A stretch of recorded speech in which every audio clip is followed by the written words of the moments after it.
Morning.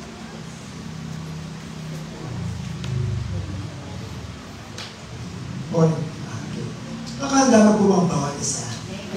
Nakahanda na po ba tayong makinig sa salita ng Panginoon ngayong umaga nito? Ako may bumabati muli ang isang napakagandang umaga sa ating lahat na nandito. Ganun din yung ating nakasubaybay po sa ating FB Live.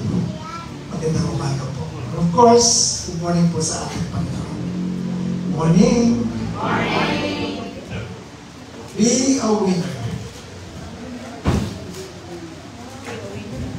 Nung ginagawa ko po ang last Sunday's message, entitled, Who is More Blessed? I had already in my mind that I will do this message as a sequel to it. Parang kadugtong din po ito ng ating last Sunday's message. In that message, we learned that being more blessed is not about being blessed materially or being blessed financially. Actually, being blessed is more on being blessed spiritually po. Kung nais po ninyong makita, nandun pa po yung FB Live natin last Sunday sa hindi pa po nakakarinig nito. Kung ang hinahatid mo lang ang mag-bless sa mundo, hindi yan magtatagal kasi. Kaya, when we are talking of the one who is more blessed, hindi yung super rich sa mundo, hindi po yun. But being blessed spiritually, blessed ka na dito sa lupa, blessed pa rin sa susunod na buhay after this very short life. Diba? Isang paman. So, same is true sa ating mensahe po para sa araw na ito. God wants every soul na tumanggap sa Diyos to be a winner. Kailangan panalo. Kapag nasa iyo ang Diyos, walang talo. Sino ba yung Kristiyanong natalo? Di ba?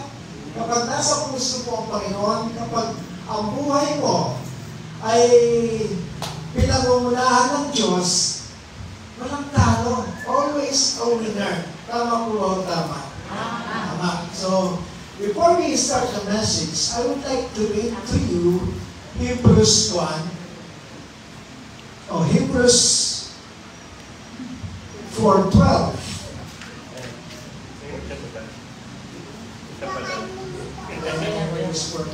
Okay.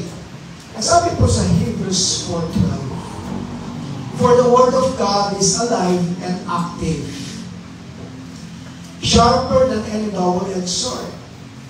It penetrates even to dividing soul and spirit, joints and marrow. It judges the thoughts and attitudes of the heart. Sabi po sa Tagalog, sapagkat ang salita ng Diyos ay buhay. Hindi po patay ang salita ng Diyos. Kasi ang Diyos natin ay buhay. Amen po ba? So, same is true, ang kanyang salita ay buhay. Ang kanyang salita ay mabisa at higit na matalas kaysa alinmang tabak na may dalawang talim. Nakakita na kayo double-edged sword. Yung samurai, di ba? Ang talim-talim, pero ang salita daw ng Panginoon, mas matalim pa doon. At tumatagos hanggang sa pinag-iiwalay ng kaluluwa at spiritu. It judges the thoughts and attitudes and penetrates even to dividing soul and spirit. Ganun po kapakapangyarihan ang salita ng Diyos. At ang salita ng Diyos ay may kakayahang kumilala ng mga pag-iisip at hangarin ng puso ng bawat isa. So, wala po tayong may tatago sa Diyos. Kasi it judges the thoughts and attitudes of the heart. Kung ang tao nakikita yung tunay na kalagayan o kung ano yung tunay na kalagayan ng ating mga puso, pwede natin i-google yun, but not God. God sees kung ano man yung nilalaman ng ating mga puso. Ibig sabihin, the Word of God reveals the real truth about us. The Word of God reveals who we really are in the eyes of God. No one can hide our state of our mind and heart. The Word of God, or in this message na maririnig natin, God will reveal the true condition of a man's heart. Makapangyarihan ang salita ng Diyos. In fact, ang sinasabi po sa Isaiah 55:11, "So is my word that goes out from my mouth." Ang Diyos ang nagsasalita dito, "It will not return to me empty." Ang sabi niya, maging gayon ang aking salita na lumalabas sa aking bibig, hindi ito babalik sa akin ng walang bunga. Ibig sabihin, kapag ang salita ng Diyos ay naipahayag, hindi pwedeng walang effect. Hindi pwedeng walang bunga. Hindi pwedeng walang effect, lalo na dun sa mga tao na naniniwala sa Kanya. Sabi dito, "But my word will accomplish what I desire." But ang aking salita, sabi niya, ay magtatagumpay sa bagay na kung saan ko isinubo ito and achieve the purpose for which I sent it.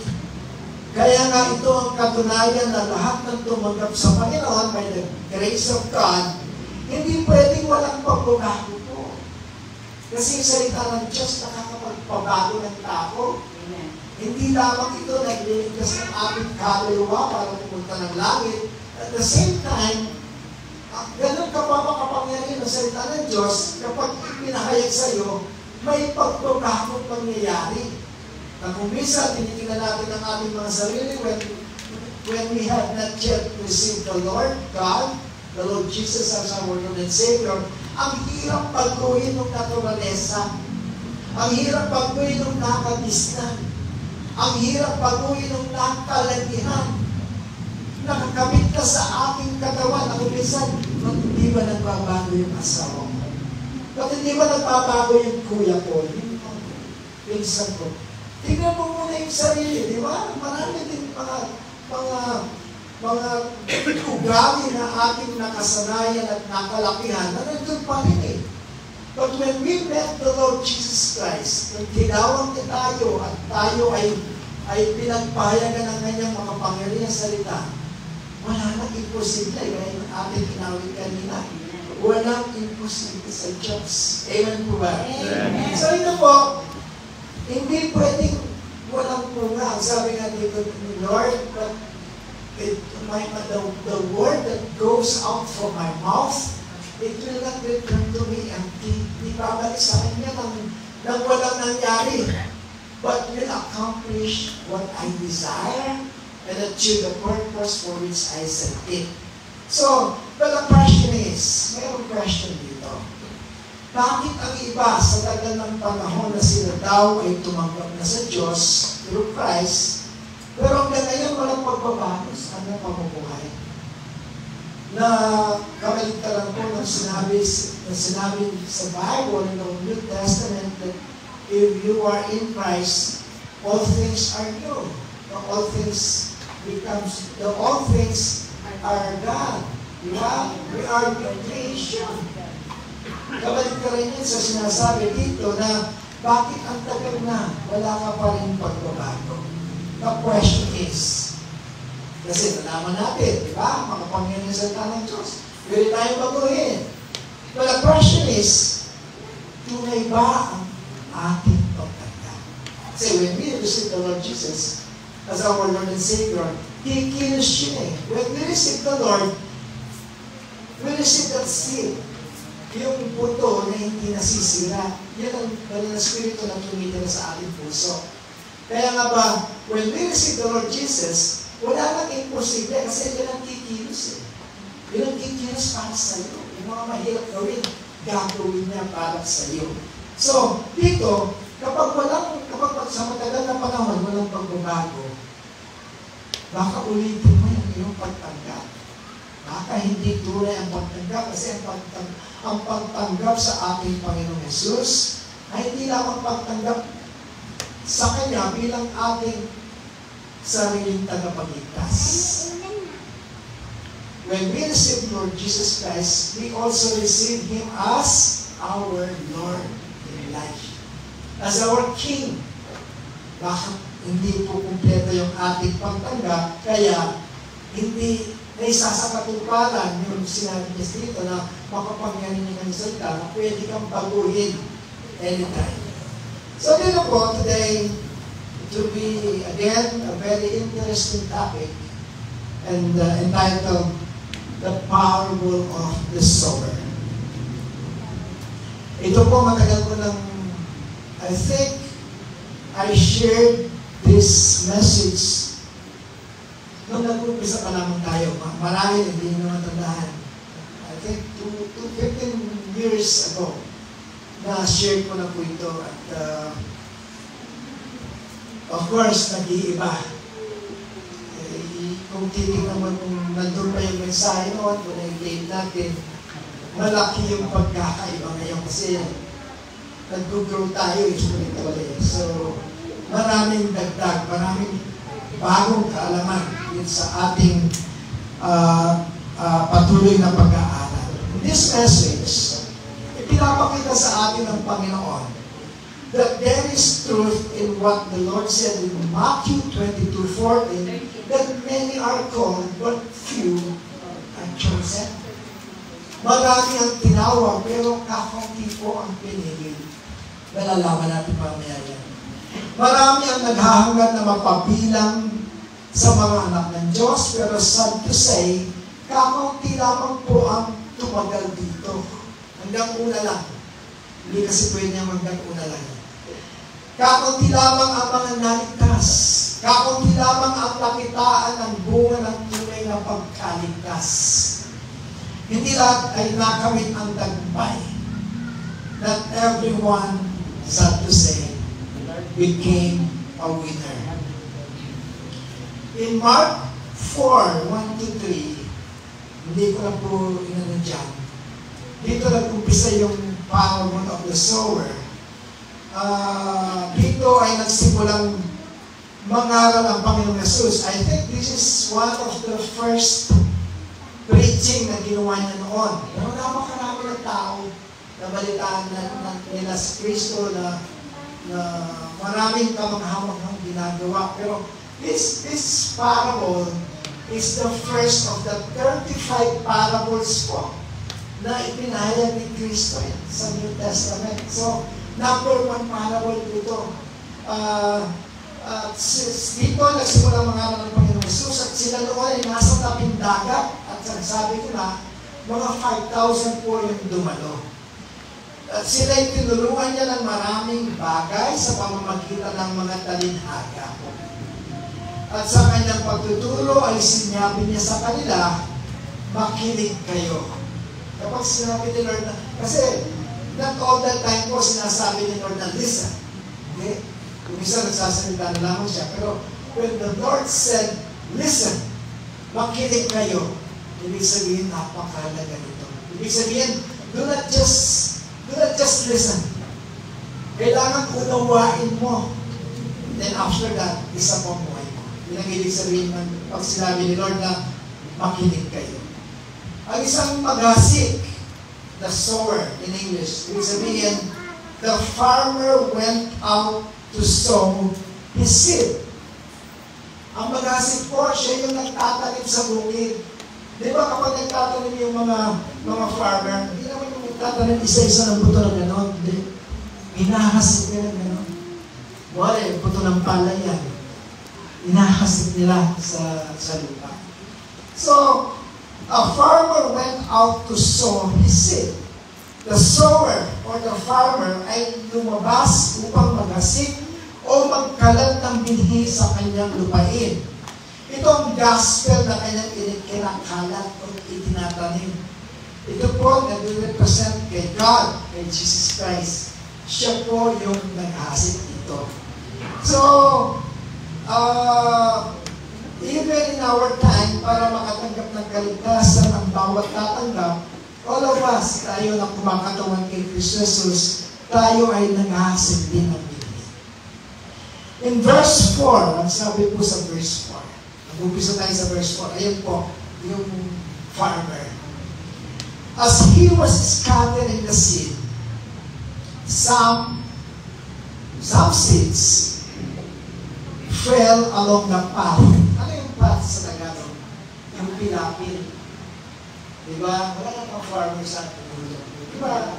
Kapag iniasap ng farmer, dapat dito, diba? Sa gitna. Pero may mga pagkakataon, kasi yung mga seed na yun, meron mga nahasik sa mismong pilapil. Yung daanan ng tao, diba? Field dito. Dito dumadaan yung farmer. Kung minsan doon po, nahasik, na-return. Scatter. Doon na itatapon. So, doon. And the birds came and ate it up. Ang isang naghasik ay humayo upang magasik ng bini sa kanyang paggasik. Ang ilan ay nahulog sa tabi ng daan. Nasayang sa tabi ng daan.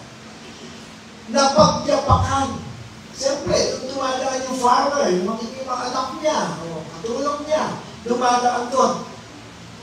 Parang useless na yung mga palay na yun, kung palay man yun, kasi hindi natutubo, napagyapakan, at ito'y kinain ng mga ibon sa ipapawid. Ito po, mga ibon, kinain nila yung napunta sa pilapil. Nandyan, this is the parable of our Lord Jesus Christ. The parable of sower highlights 4 different responses to the gospel. The seed is the word of the kingdom. Yun po, ang sinabi ko na kanina, yung mga seed nito, yung mga butong ito, signifies sila po yung salita ng Diyos. Nandiyan ang kaligtasang ino-offer ng Panginoon, pero ang tanong, paano ba ang kondisyon ng ating mga puso nung ating itong marinig? The farmer or the sower signifies our Lord Jesus Christ, na namamahagi ng salita ng Diyos or the gospel to everyone. Kailangan, ano yung susundan nyo to? So, yung mga seeds, so pinili sila ang mga salitang pinamamahagi and the soil. Ano po yung nagre-represent sa soil? Soil, yung lupa. Our heart. Tayo yun. Tayo yung soil. And the soil na tatanggap ng mga pinamahaging bining ito represents our hearts. Kaya na nakasalalay kung anong klaseng puso mayroon tayo, kung tutubo ba o hindi ang mga binding ito na itinatanim ng Panginoon sa mga puso natin. Ipinaliwanag ng Panginoon sa verse 12, kung ang sino man ay nakikinig ng salita ng Kalian at hindi niya ito inunawa o hindi pinag-ukulan ng pansin, darating si Satan, mga ibon. Darating si Satan at aagawin ang naihasik sa kanyang puso at ito ang naihasik sa pilapil o sa tabing daan. The hard ground represents someone who is hardened by sin. Ito, yung pilapil na ito. He hears but does not understand the word.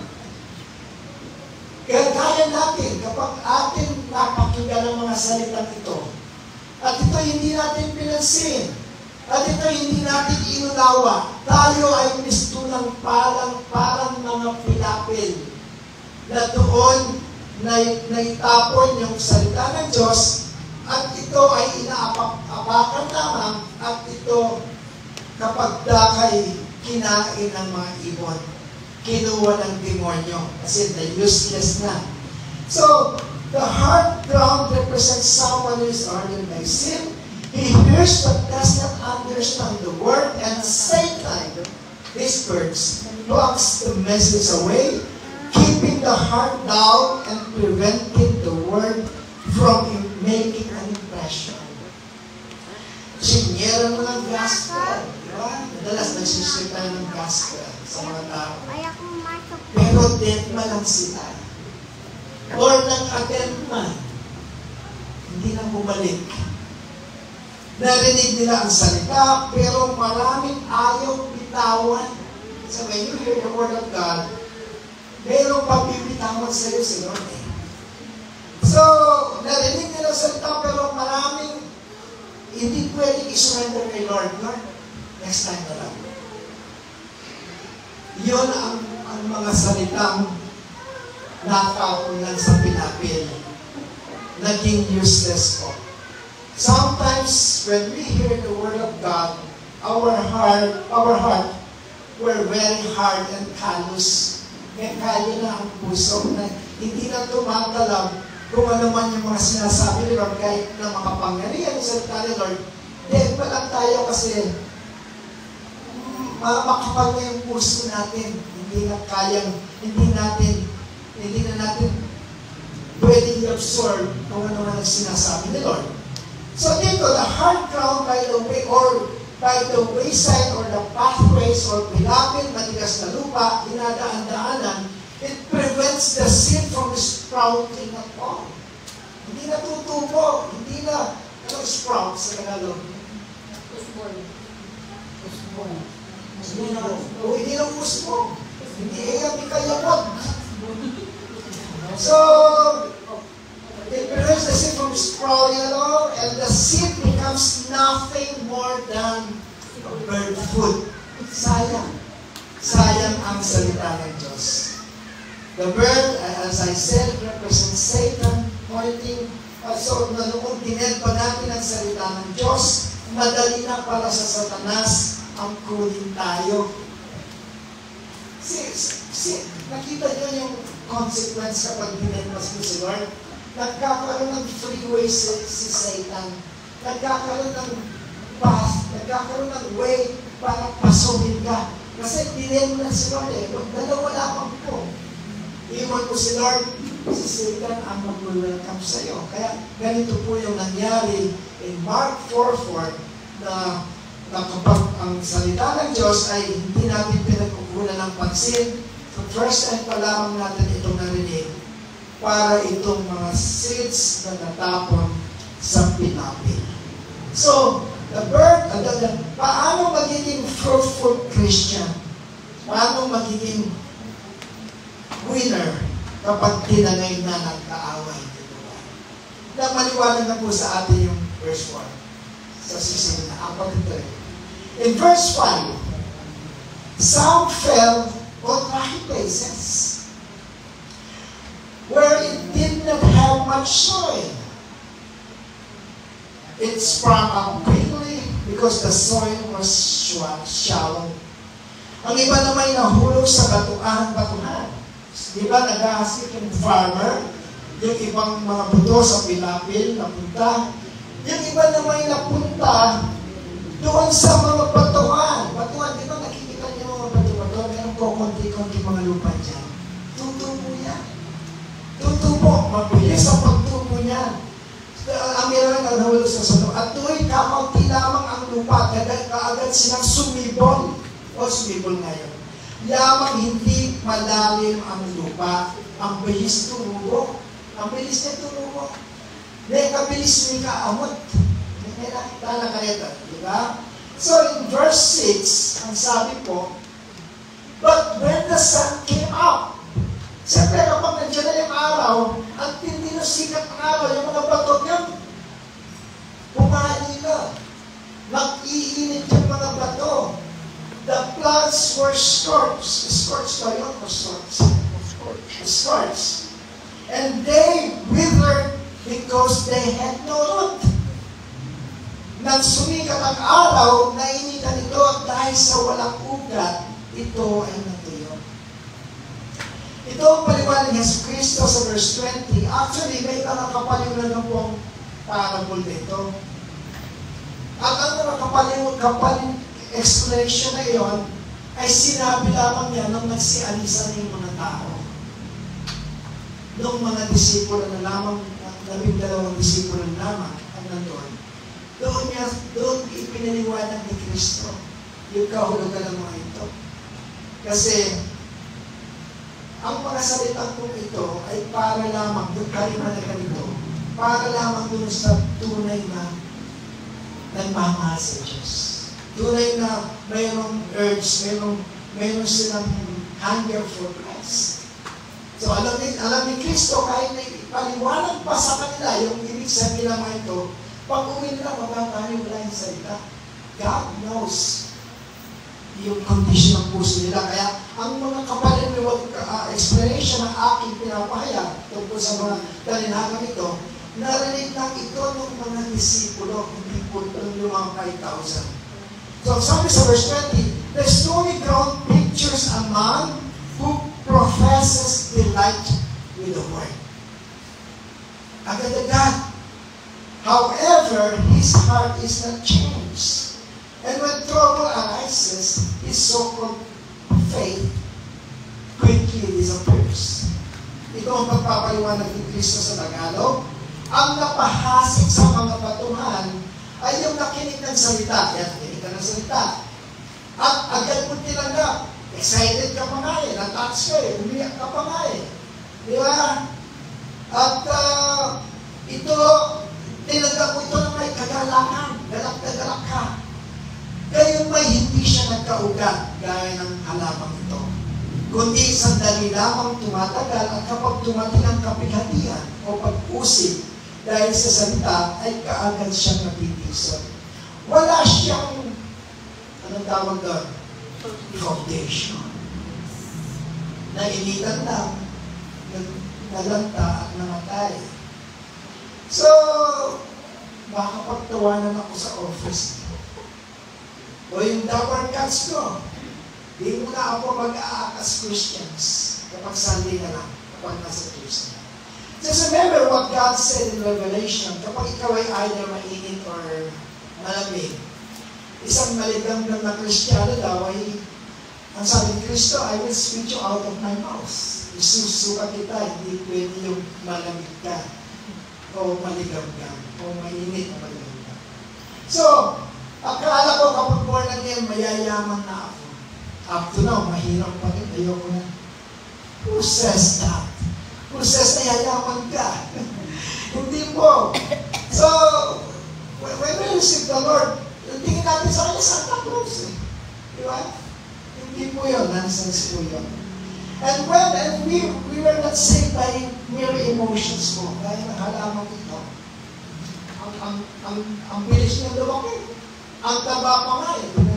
Diba? Pero, we were not saved by mere emotions. Hindi dahil sa luhang pumatak sa mata mo. Hindi dahil pinalibutan. Kinalibut. Gustavs ka. O, di ba? Doon ka na saved. Hindi. So, na-catch ka ng sandali, paglabas ng bahay sa bahay, parang walang nangyari. Ganun po yun. Nagigets natin. So, a heart without death. Lalim. Parang walang nangyari. Walang lalim, walang pundasyon. Katulad ng tuong halamang ito, kung anong bilis ng pagtubo, ganun din kabilis ang kanyang paglanta. Kaya po, hindi ako bilib sa mga taong agad-agad super hot. Agad-agad gusto maging worker. Agad-agad gusto maging pastor. Agad-agad gusto umawit. Sasama ako dyan. Tugilan ulit. Nawala na. Huwag tayong, yung sa emotion natin, huwag tayong padadala. Ano bang pinaggagalingan ng ating super hot kay Lord? Hindi po emotion. Love po. Hindi tatagal yan, emotion lang. Pero kapag naiba ang focus, mawawala rin. When you learn to love God, kahit hindi ka kalikilubok mag-goosebumps, kahit hindi ka umiyak, kahit hindi ka ano ginagawa mo dyan, you love the Lord, magpapatuloy ka. Magpapatuloy, no matter what. Magpapatuloy ka, mahal mo siya. Hindi naman po mag-drive sa atin para tayo ay magpatuloy ka, Lord. Hindi ka tulad nito. Kung anong bilis ng kanyang pagtubo, ganun din ang bilis ng kanyang pagkamatay. So, dalawa na yun. Gets natin. Gets ko ba natin? Amen. Number 3. Ang sabi dito, in verse 7, other seed fell among thorns. At ang may isang lugar sa bukid na maraming mga tinik-tinik, maraming basura, which grew up and choked the plants. Actually, tumubo rin siya eh. Tumubo rin. May mga lupa-lupa rin dyan eh. Ang iba nahulog sa tinikan, lumaki ang mga tinik at sinakal yung mga yun. Hindi rin nagtagal, lumaki din ang halaman ito. Kasi nag-choke siya ito sa mga tinikan. At ito ang paliwanag ni Kristo sa mga disipulo nung balis na yung karamihan sa verse 22. Ang napahasik sa mga tinikan ay yung mga nakikinig ng salita. Nakinig siya, katulad ng kanina sa number 2, nakinig siya. Ngunit ang kabalisahan ng sanlibutan at ang daya ng mga kayamanan ay sumasakal sa salita at yun ang nagiging dahilan kaya hindi nagkabunga. When you worry about many things, kahit na nakilala mo na si Kristo, matatabunan pa rin si Lord. Gaya nito. Natabunan ang relasyon sa Diyos, natabunan yung pag-asa, natabunan yung binhing inihasin, natabunan yung salita. A true Christian, ano man ang nakaharap, they will continue to love the Lord. They will continue to serve God. Like may kwento ko na noon, kwento ko, an old lady, nasa ICU po. Pero wala pa siyang oxygen, nakakapagsalita pa. Very old lady, about 90 years old. Napansin ng mga doktor, sabi ng doktor sa nurse, patikirin mo yung matanda, bawal sa kanya yung magsasalita ng madalas. Nasa ICU eh. Bakit? Kahit sino dumaan ng mga nurses, kinakausap. Ang nagsabi ng nurse, ako, kakausapin ko. Anong kinausap ng matanda, bawal po sa inyo yung magsalita. Sabi ng matanda, she was a Christian. As long as I can talk, as long as I can speak, I will share the word of God. Galing sa pulso yun. Galing sa pagmamahal yun. And I think, yun ang very special example na isang tunay na tumanggap. Hindi kayo tulad nito na dumaan lang yung pagsubok, nawalan lang ng trabaho, nag-break lang sila ni boyfriend,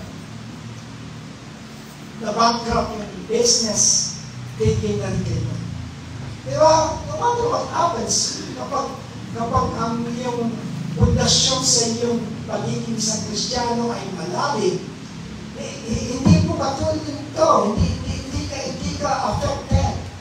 The thorny ground depicts one who seems to receive the word, but whose heart is full of riches, pleasures, and lust. The things of this world take his time and attention away from the word, and he ends up having no time for it. In Matthew 6:25, ang sabi ko, you cannot serve God and money. Totoo naman po yun. You know the reason why napakahirap pagsabayin serving God and money? Yun ang sinabi ni Kristo eh. You cannot serve me and money at the same time. Bakit kaya? When you are rich, very rich, you think you are powerful, you think you are in control of your life. When you serve God, I'm so glad hindi ako mayaman kasi kung mayaman ako, wala siguro ako ito.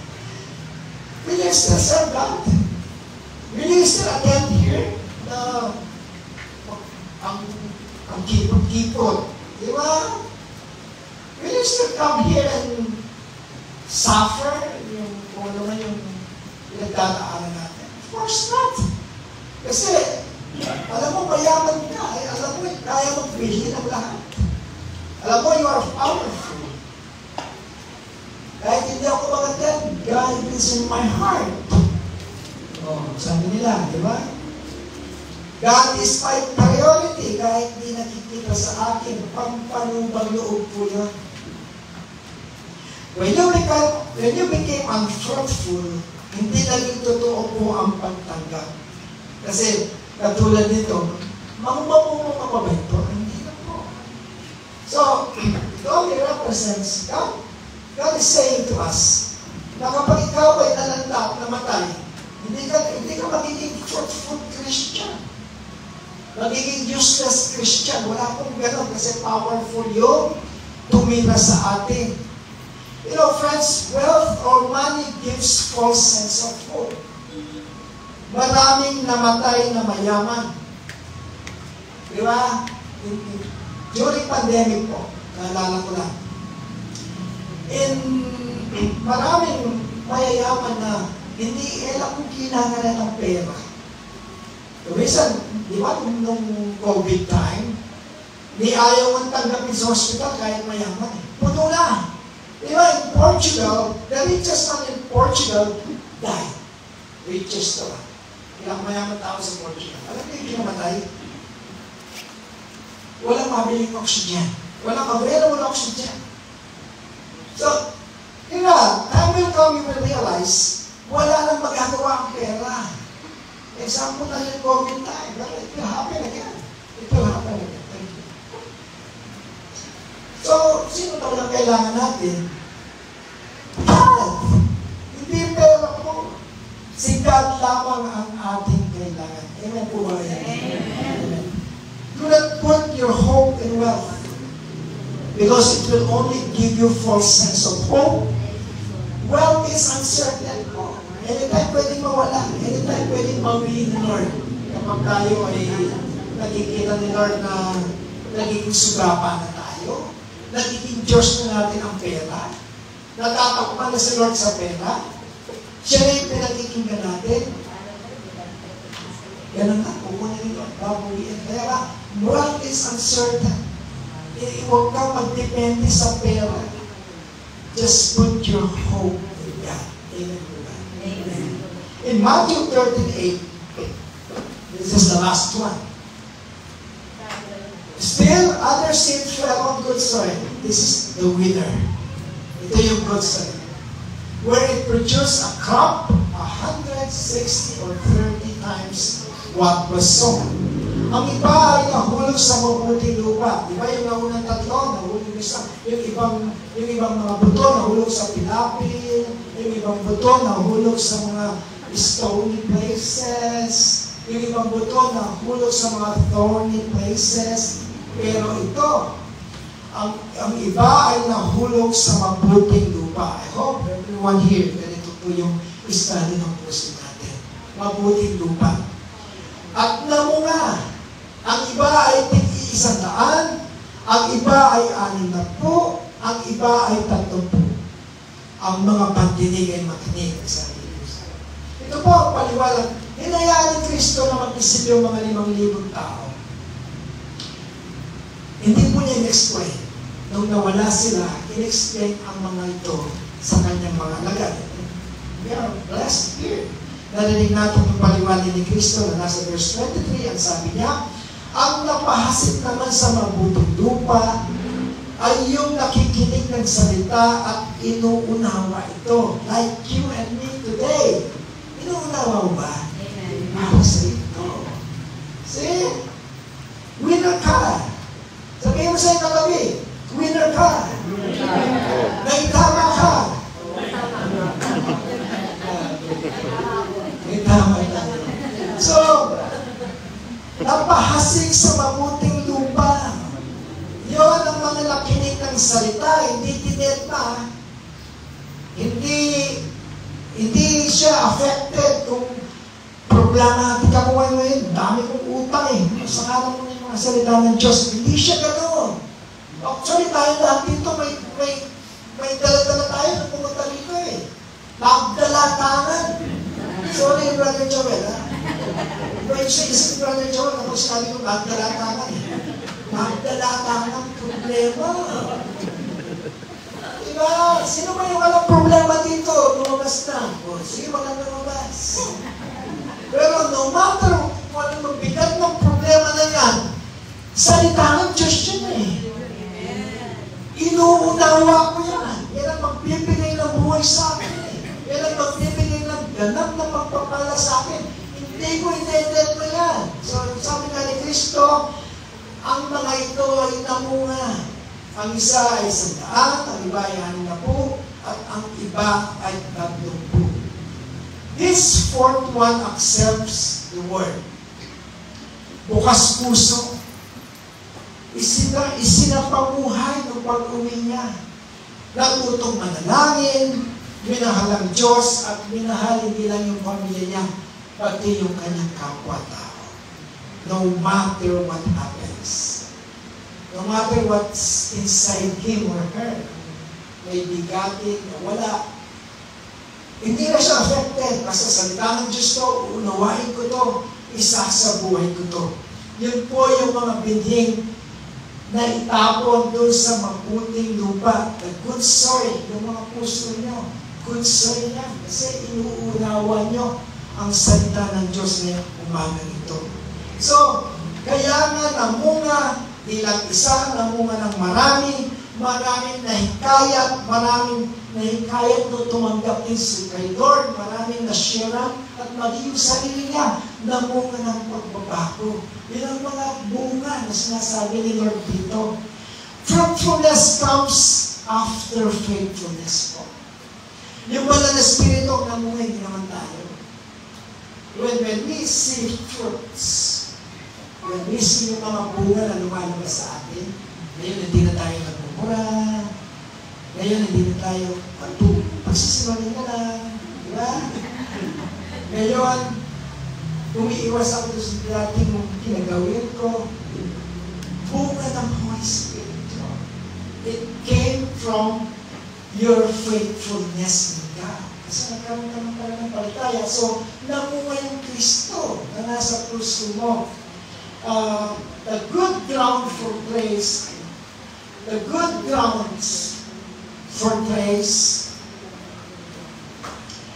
the one who hears, the one who understands, and receives the word, and then allows the word to accomplish the result in his life. The man represented by the good ground is the only one of the four who is truly saved. Because salvation's proof is fruit po. Hindi pwede pa ng fruit. Sabi nga dito, by their fruit, you will recognize them. Merong nagbo-born again lamang. Merong nagliligtas-ligtasan lamang. Of course, salvation is, we cannot achieve salvation by our good works. Hindi dahil naging mabuti ka, kaya ka naligtas. Kasi wala naman talaga mabuti. Kaya walang maliligtas. We are only saved by the grace of God through our faith. Kasusundan po ba natin? The same grace of God na nagligtas sa atin is the same grace of God na nagpapabago sa atin day by day sa buhay natin. Proseso, hindi instant. Kung yung salvation natin is done instantly when we receive the Lord Jesus as our Lord and Savior, instant yun, ligtas ka na. By the grace of God, you are saved. Kasi tinanggap mo ng buong puso si Lord. Totoong good soil, ha? When you receive the Lord, sa totoong good soil na puso mo, you will be saved instantly. Pero yung pagbabago, yung bunga ng pagbabago, may proseso siya. Hindi naman paglabas ko dito, nagbago ka na. At sabi nga sa Matthew 7:20, the Lord Jesus Christ said here, sa bunga mo sila makikilala. May bunga. May bunga ng pagbabago rin. So, buhay ang sin, ang sabi ko kanina, na tinanggap mo sa iyong puso, imposibleng hindi magkakampo ngayon. Kapag ang sin na yun ay naitapon sa mabuting puso, sa isang mabuting lupa, kung saan ito ang iyong puso. So, good works are not licensed to go to heaven. Inuulit ko. Because only by the grace of God kaya tayo maliligtas.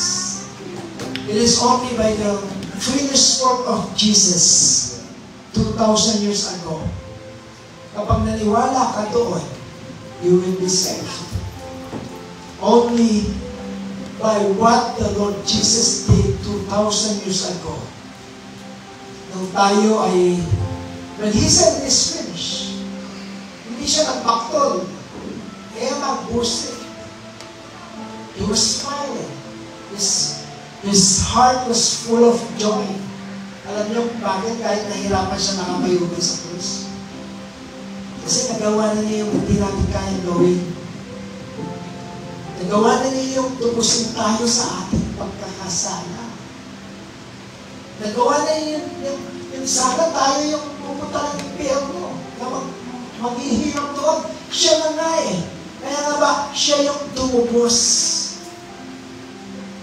Siya na yung inako po niya yung parusa na sa atin lamang dapat nararapat.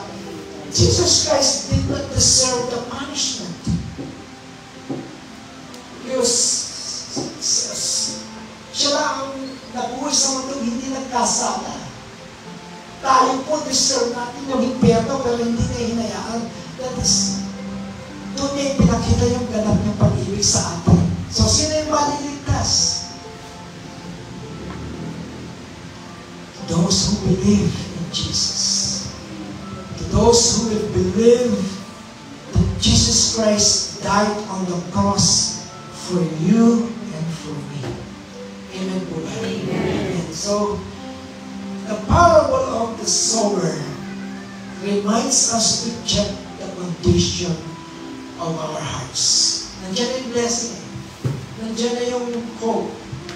Nandiyan na yung langit. Nandiyan na yung grace. Pero we have to check yung start ng puso natin. Baka hindi ito na yung pagtanggap. Totohanin po natin. Sayang.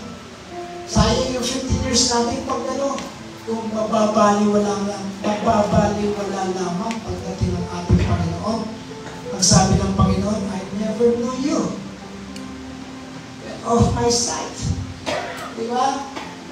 Nag-uumpisa ang pagtanggap sa mabuting puso, sa good soil na tatanggap sa mga salita na gusto ni Lord na matanggap mo para magpala sa buong buhay mo. The parable of the sower reminds us to check the condition of our hearts. I-check po ninyo. I-check ko rin lang sa akin. Baka sayang lang eh. Bakit walang bunga? Baka hindi totoo yung pagtanggap. Baka hindi totoo yung pagsisisi. Baka hindi totoo yung pag-surrender mo kayo. Dapat totoo. Dapat hindi yung binhi matatapon sa pinapil. Dapat yung binhi hindi matatapon dun sa mga batuhan. Dapat yung binhi hindi matatapon dun sa mga tinikan. Dapat yung binhi na salita ng Diyos may ilalagay sa mabuting lupa. Amen po ba? Amen. Are we hard and close? Puso natin. Tingnan mo yung puso mo. Is it hard and close? Matigas ba ito o at nakasara nung marinig mong salita? When you heard the word of God, is your heart shallow and easily shaken? Agad na apektuhan. Walang potasyon, walang lalim. When you hear the word of God, are you distracted by worries and love? Tingnan din po natin, sayang naman. Makapangyarihan ang salita ng Diyos, pero kapag ang iyong puso ay hindi mabuting lupa, hindi rin ito kayang tanggapin. Or, is your heart open and ready and willing to let God's word work in you? Yun ang the best. Saan po tayo dito? Sana po lang tayo dito pagdating ng araw sa pagbabalik muli ng Panginoong Yesus ay hindi po tayo magsisi. Kung bakit nung una pa ay nagpatalo ako sa mundo, sana hindi natin sabihin na. Kung bakit nung araw pa, sana hindi ko ikinahiya ang Diyos paglabas ko ng Diyos. Sana pagdating ng araw, hindi natin sasabihin, Sana tinanggap ko na ng taos-puso sa puso ko yung ino-offer na blessing na lang sa akin. Sana hindi ko iwan. Sana wala po sa atin yung mga salitang ito na marinig sa atin sa pagbabalik ng Panginoon.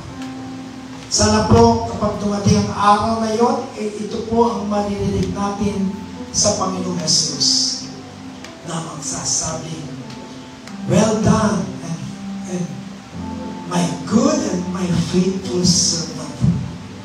Welcome, come and share your master's joy, master's happiness.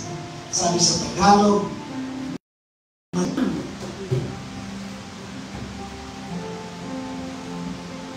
tayo po matagal dito. Matagal na natin tinanggap ang Panginoon sa puso natin. Pero marahil, sana, kung meron po dito, ang sabi kasi sa John 1:12, kung sino man ang tatanggap sa akin, sabi ni Kristo, ay bibigyan ko ng karapatan bilang mga anak ng Diyos. In the life, no one comes to the Father except through me. Kung di ka dadaan sa akin, hindi ka pupunta ng langit. Sabi sa John 3:16, for God so loved the world that He gave His only begotten Son. Whosoever believes in Jesus will not anyone perish but have eternal life. Hindi ka na mapapalusahan pa when you receive Jesus in your life. You will have magkakaroon ka ng, you will have the right to become a child of God. Hindi ko po pinalo to. But the Holy Spirit convicts me to do this. Kung sino man po, pwede po tayong yumuko at ipikit natin ang ating mga mata. If the Holy Spirit is convicting you right now, is touching your heart right now, ito kayo ngayon. Hindi dahil inimbitahan ka ni pinsan, hindi dahil inimbitahan ka ni kung sino man, kinapit lang ng Diyos yun para ibigay sa iyo yung kanyang regalo ng buhay na panghabang buhay na walang hanggan para sa iyo lamang. God wants to bless you right now. God loves you. No matter what happens sa past mo, hindi na, wala nang kwenta kay Lord kung naging ano ka man. And He wants to bless you. And He wants you na mapabilang sa kanyang mga anak. Being born again is not joining servants of Christ ministry. Kahit na hindi na tayo magkita, okay lang. Being born again is not joining a religion po. It's not joining any group. Being born again is having a very deep relationship with God. At ang Diyos ngayon, gusto kanyang makarelasyon. Gusto ko dito, habang ang lahat ay nakayuko at nakapikit. This is a win-win solution. Wala pong talo. I challenge you today. Pwede mo bang itaas mo ang iyong kanan today? He wants to bless your life. Even your life after death. Even your families. Inuumpisahan niya sa iyo ngayon. And then gagamitin ka niya to save also your family. Meron pa po ba? Meron pa po ba? 5 seconds pa po. 5 seconds pa. God is watching you. God is waiting to bless you today.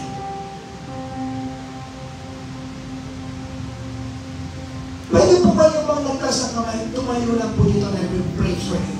Wala po kayong gagawin, hindi kayo magsasalita. Just stand in front here and I will pray for you. Gusto sige, hindi pa po late. You can do this. Wala pong talo. Hindi kayo magiging member ng Service of Christ Ministry. You will be a member of the family of God. Sige po, sige po. Isuko natin kay Lord yan. Isuko natin kay Lord.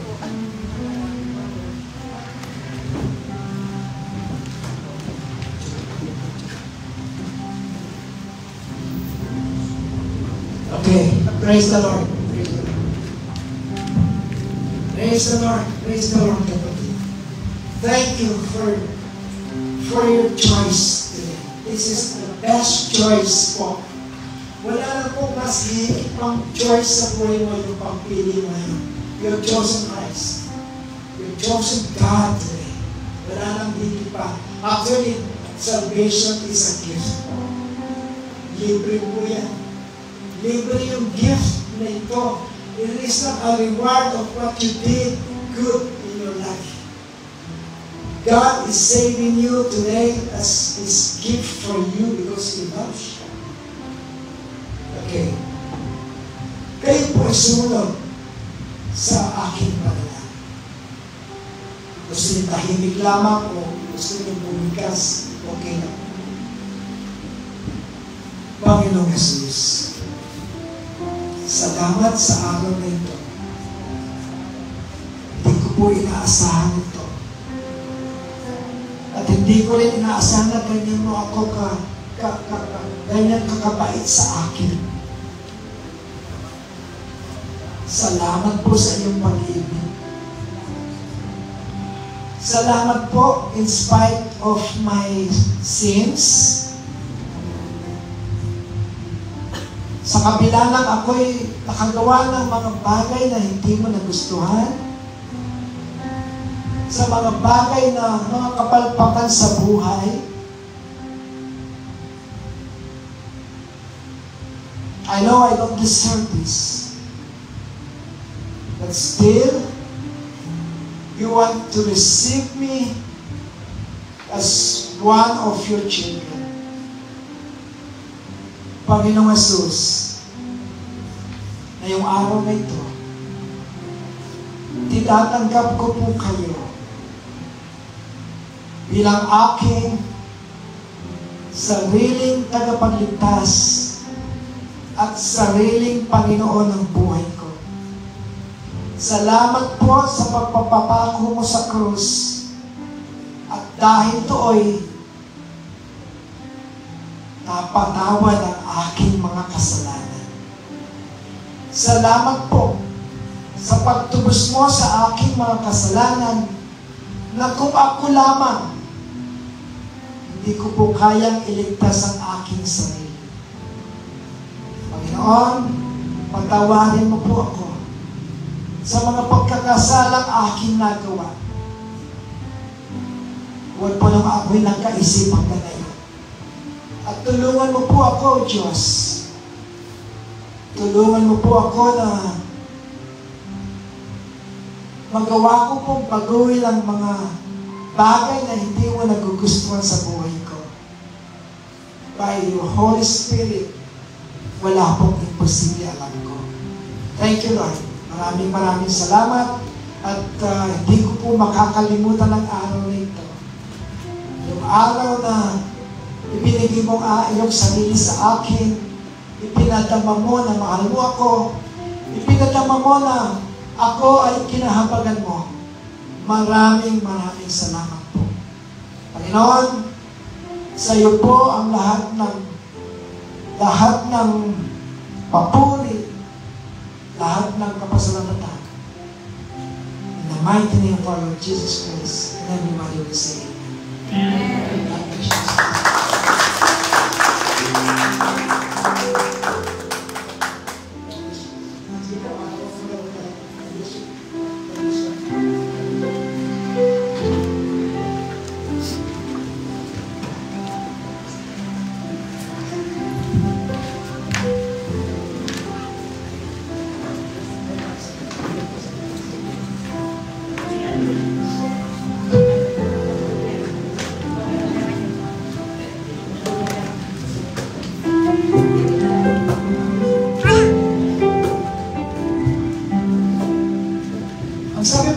Sabi ni Kristo sa Lucas, isang kaluluwa ang nagsisi ay buong anghel sa langit ay nagdiriwang.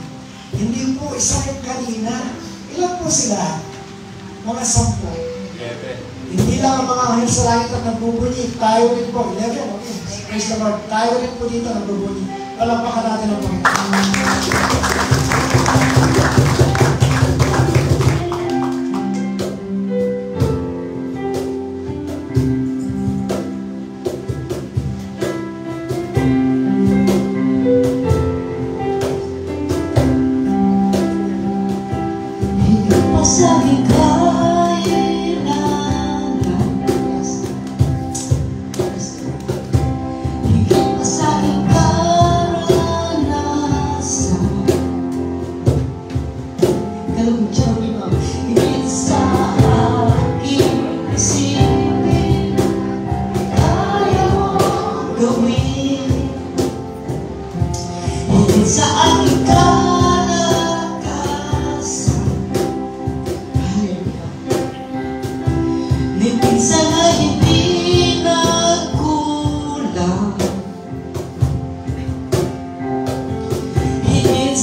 Ang pinag-aralan natin kanina, magiging natin kung saan tayo 1, 2, 3 sa lupang mataba, lupang puno ng tinik o mataba. So, i-relate natin yung buhay natin doon, pagpula-pulayan natin, pag-uwi natin, at tikip natin sa puso natin.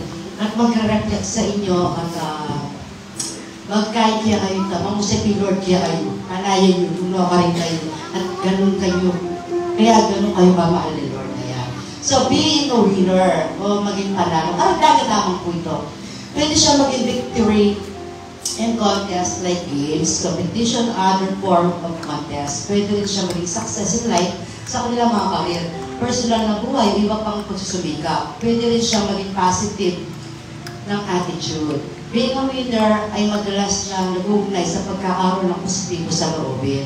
Ang katatagan at kakayahan malampasan ang mga hamon natin sa buhay. Sa buhay po natin o mundo natin, ang isang taong maraming tagumpay ay sila ba yung tunay na panalo? Sa question mark. Ang tagumpay, hindi namumulugan na matagumpay o magwagi ng tao ay mas mabuti o mas mahalaga ba sa paningin ng Diyos? Question mark. Kaysa sa natalo o hindi matagumpay? Nais po ng Diyos na maranasan ng mga mananampalataya ang tagumpay at mapagtagumpayan pa ang mga hamon at ibang aspeto ng kanilang mga buhay. Sinulat ko po dito ng mga Bible verse, hindi ko na sila babasahin. You can take a look na lang po. Deuteronomy 24, tsaka 1 Corinthians 15 verse 57, Philippians 4:13, 2 Corinthians 9:8, and 2 Corinthians 9:8. Ephesians 3:20, yan.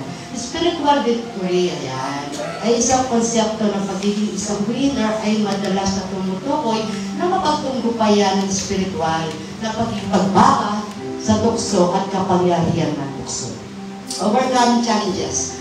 Ang mapagtagumpayan ng hamon at hinikayat nito ang mga mananampalataya na harapin ang mga kahirapan sa buhay ng may pananampalataya at pagtitiwala. Nagtutulungan tayo ng Diyos mapagtagumpayan natin ang mga pagsulupang. Fulfilling God's purpose. Layunin ng Diyos sa maging ganap na ang nais ng Diyos na ang mananampalataya ay maging matagumpay sa lahat ng larangan ng karera. Hindi lamang sa spiritual, kundi pati na rin sa ating mga karir, mga personal na relasyon, ng mga hangarin upang matupad nila ang layunin sa ating ng Diyos. Faith and action. Ang pananampalataya at pagkilos sa konsepto na pinagmumulan at tagumpay at pinibigyan din ang halagaan ng kasipagan sa pananampalataya at pagkilos upang ito'y ang mga layunin ng pangarap. Okay. Isa pong halimbawa sa Biblia si Apostol Paul sa Philippians tungkol sa mga pagkapanalo niya. Kung mababasa natin doon, dahil sa kanyang pananampalataya ay nakaranas siya ng parehong spiritual at practical na matagumpay na buhay. Okay. May ginawa si Lord sa buhay ko, share ko lang. Sabi ko, Lord, kailan ko ba i-share ko? Sabi ko na, ngayon na yung pagkakataon, nilagyan ako ng time. So, thank you, Lord. Okay, dalawa po yung trabaho ko para maguluhan kung makikilipan yung kasama ko sa trabaho, kunwari hindi siya. Kunwari dalawa yung trabaho ko. Alam niyo, hirap na hirap po ako sa trabaho ko kasi di naman kaya sa akin pagtrabaho yan, meron tayong workmate na may distract ganyan. So, nagpapray ako, Lord, sabi ko, kahit hindi ako naka-office, kahit hindi ako naka-aircon, baba ko na lang ako. Pwede naman ako din sa naka-aircon, basta huwag lang ako dito. Lagi kong pinagpapray yun. Lagi kong pinagpapray. Alam niya, God is good. Yung ayaw kong makasamang tao, inalis ni Lord. Dinala sa ibang office. Siya yung inalis, hindi ako inalis ni Lord. At kailan pa na binigyan ako posisyon ni Lord kung sa office namin. Kahit siya bibiro lang, hindi ako naniniwala. Pero truly, binigyan ako ng posisyon. Hindi yung pera posisyon, alam niyo yung kung saan ako na-sensitive at natouch yung puso ko. Nandun si Lord. Hindi niya ako pinapabayaan. Lagi siyang winner sa buhay ko. Bawat decision ko, bawat pray ko, noon pa, way back pa. Laging panalo si Lord sa buhay ko. Diba? Kaya naiyak ako sa sobrang tuwa na. Isa pong halimbawa sa Beyond, okay? How to win someone to the Lord. Mga idea po, pwede po natin i-practice everyday. 1. Create a soul-winning prayer list. Sa ulo po natin ang mga banal na kasulatan at ebanghelyo ni Lord. Share your story. Yan yung mga testimony natin.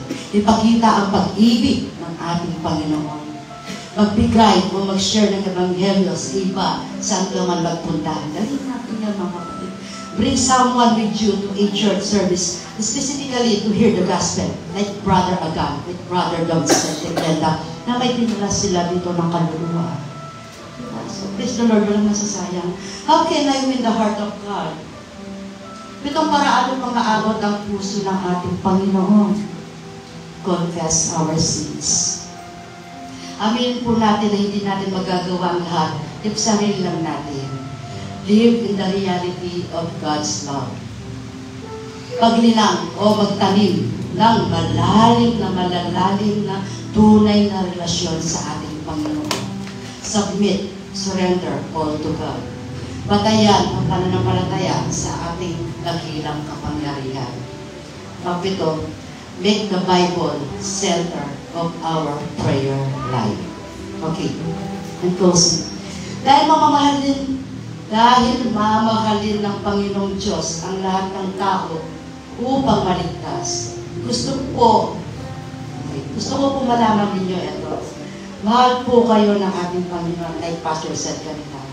Ang pagkapanalo ng isang kaluluwa kanina, namin tumanggap, ay siyang tibok ng puso ng ating Ama. Ito po ang nagpapatibok sa puso ng ating Ama.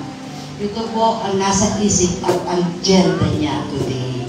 Ang dahilan kung bakit po natin kailangan seryosohin ang utos na isang pamamaraan upang makapag-winning souls po tayo seriously. Kailangan po. Gusto rin Lord na makapag-share tayo sa mga iba para yung mga ibang mo ay makilala si Lord at tanggapin bilang Lord and Savior na kanilang buhay.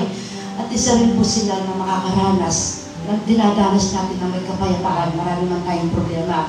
Pero nandiyan pa rin still, may galak tayo, gumaganda tayo, bubogin tayo sa kabila ng mga pagsubok, di ba?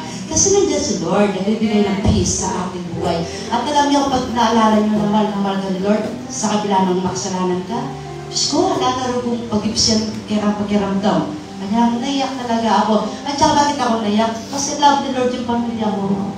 Pwede na mawala yung tata ko. Pinanyaro kong beses mo hospital yan. Kaya kung mawala. Ako siguro po ang post ng Lord. Nakagamalin kayo Lord. Yun yan yung kalugutin nga kung kinug yung pamilya namin. Okay. Kinulugdan ni Lord yung pamilya namin. Ganun din po sa pamilya ninyo. Ang gagawin ni Lord. Amen. Amen. Okay. Tayo po tumayo. Ayan. Tayo po tayo. Ayan. Konting katahimikan lamang po. At ipigil po natin ang ating mga mata. At konting katahimikan ng ating kaisipan. Ilakip natin lahat ng ating mga suliranin. Ang ating Espiritu, Holy Spirit ni Lord sa oras na ito. Panalangin sa panghuli. Ayan. Panginoon, nanalangin po kami para sa banal na pabor ng aming mga buhay. Buksan po nawa ang pinto na walang sino man ang maaaring magsara. At bigyan ninyo po kami ng pagkakataon na ayon sa inyong layunin. Hayaan niyo po na palibutan kami ng iyong pabor na para isang kalasag at akain kami sa tagumpay. Ayon sa inyong kalooban. Sa pangalan ng aming Panginoon Kristo. Amen. Okay. Praise the Lord. Kasi naman yung pinagpala